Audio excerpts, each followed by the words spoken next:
river and flee the violence in Murshidabad. When Newsx spoke to the people who have fled, the families told us the horrors that they had to face, how police told them that things have been brought under control and to go back home, and how TMC councillors allegedly stood at their homes and temples while they were torched.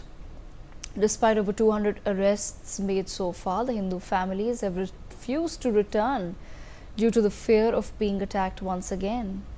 Now we're being joined by a special panel today. We are being joined by Muslim voices who will be speaking about the Waqf Act and the Murshidabad situation, understanding from their point of view and asking the question what really needs to be done for these families, what needs to be done about the situation in Murshidabad. I'm going to begin this conversation with Mr.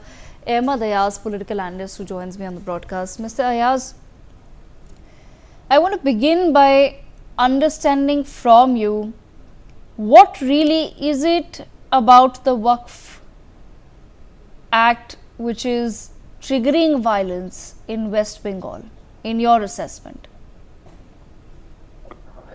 Yeah, of course, it starts with the Waqf amendments. We don't know exactly as to what has happened there in Murshidabad. It could be part of politics also, because the protests and the anger has been shown throughout the country, everywhere, even in Tamil Nadu Assembly also they have spoken against it, but there was no violence as such anywhere. Of course, people protest. Well, they are within the right to protest. They have done it and they are doing it.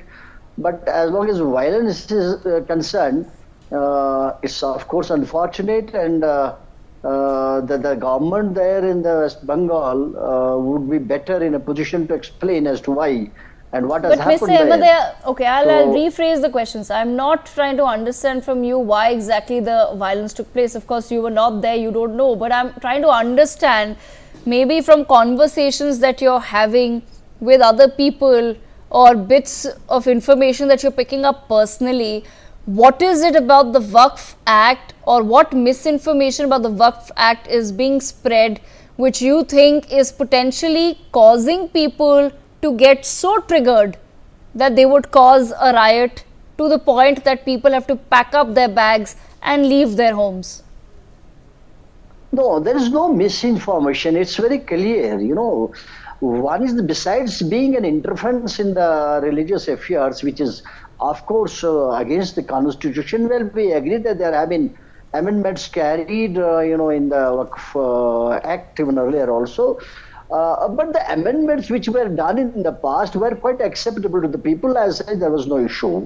Now that whatever the amendments are done, those are possibly done on three counts. One, that it's mismanagement, there's a corruption, and then we will use the property for the Muslim welfare. I think mainly these are 2-3 issues coming up. And then when this is coming from the government, particularly from the BJP, there are issues. One, that if it's a matter of, there's a merit. One, that if it is a matter of corruption, then we can't see corruption only in the Waqf boards, agreeing that there may be something wrong. We don't deny that there is not a mismanagement or there may not be corruption, agreeing to that. But it's not that you can see only the corruption and the mismanagement only Waqf boards. It is the reflection of the total system. Tell me even one department or an organization or an institution where we say that it is free of corruption or there are no incidents of mismanagement. It's all there. So then, if we mean to see that with these amendments we are going to uplift or do something better for the backward Muslims, then the question arises, does the government depend only on the trust to this Waqf board to uplift the Muslims? Is it not that the responsibility of the government otherwise? Presuming there are no boards or such kind of institutions Yes. with the non-Muslims. Does that mean that the government will not take care of them? government is otherwise supposed to take care of them. More so, if we talk of corruption and mismanagement, then in these boards, there are administrative officers, Yes, chief executive yes. officers, But Mr. Ayaz, nominated by the government. yes, Mr. Ayaz, what I'm trying to understand is, does that really justify somewhere what has happened in Murshidabad? Absolutely not. What has happened in Murshidabad is not justified. It's not only me, but even Islam does not justify. Islam does not believe in violence. But this is all circumstantial. What has happened there, what politics has played, that's better known, would be known locally. And what has happened, what has gone wrong, is it a conspiracy to see that the government is put to the trouble, or something really, something has gone wrong. But I don't see that as a protest, as a normal protest. There is something wrong in it. Well, there has definitely something gone wrong. Maybe a politics played, that again has to be seen, that need to be seen properly. But as a Muslim, nobody would appreciate or nobody will support any kind of violence. Well, there is a right to protest, and people should protest. People are protesting. They don't feel good with it. It has not gone down good down the line. Whatever amendments are carried out, well, people can show their resentment or whatever disagreement on this, as has been done last time also with the farmers bill. People have a right to do it. And the people are the supreme in the democracy. Well, all these things do happen. But particularly what has happened, the violence has taken place in Murshidabad, which has unfortunately taken few lives also, and then disturbed the total, the peace there. I think that need to be looked into as to what has gone wrong there. And to me, the better would be the local administration, the government, which can speak better on the issue, because that being a local issue. But when we see overall, while we protest, anybody protests, violence is not permissible. However, the circumstances, what has happened there, that need to be seen properly. But Mr. Ayaz, at the same time, why is it that there is no fear of the law, it seems? That there are some sort of playbooks that are being used to instigate violence, to instigate riots, but it seems as though there is no fear of the law, even amongst people of, say, there have to be some people of the Muslim community that were involved in instigating one part of the riots, right? So why is it that there is no fear of the law left anymore when people have been caught through videos that have circulated, CCTV footage? So you know that there is a very good chance of you getting arrested over doing this, and we're playing out visuals of the riots that took place, of the stone pelting that has happened. So why do you think that this culture of lawlessness or lack of fear of law has become so common? What's happened? I can say with certainty, it won't be a common Muslim.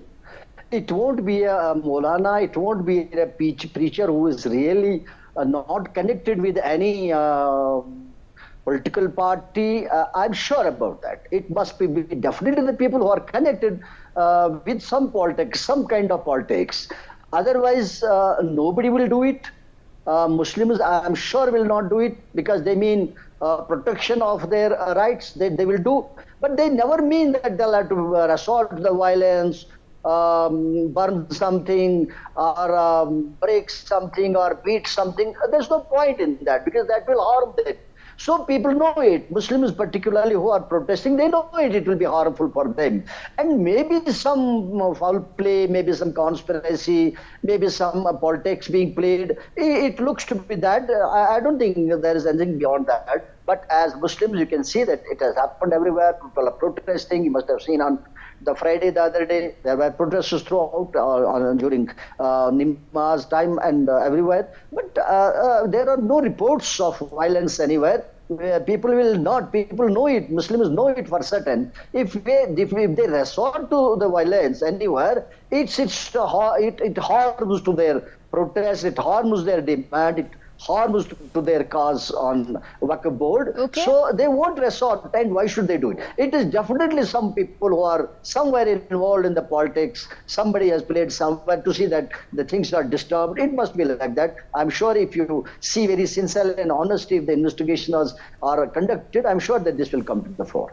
Okay, Mr. Ayaz, do you think Muslim leaders, community leaders or political leaders and others should at this point in time come out and condemn the violence that has taken place in Murshidabad? And what is it that needs to be done to recreate the atmosphere of calm and trust? Sure, everybody should come. I'm telling you, sitting here, though I'm not in contact with anybody.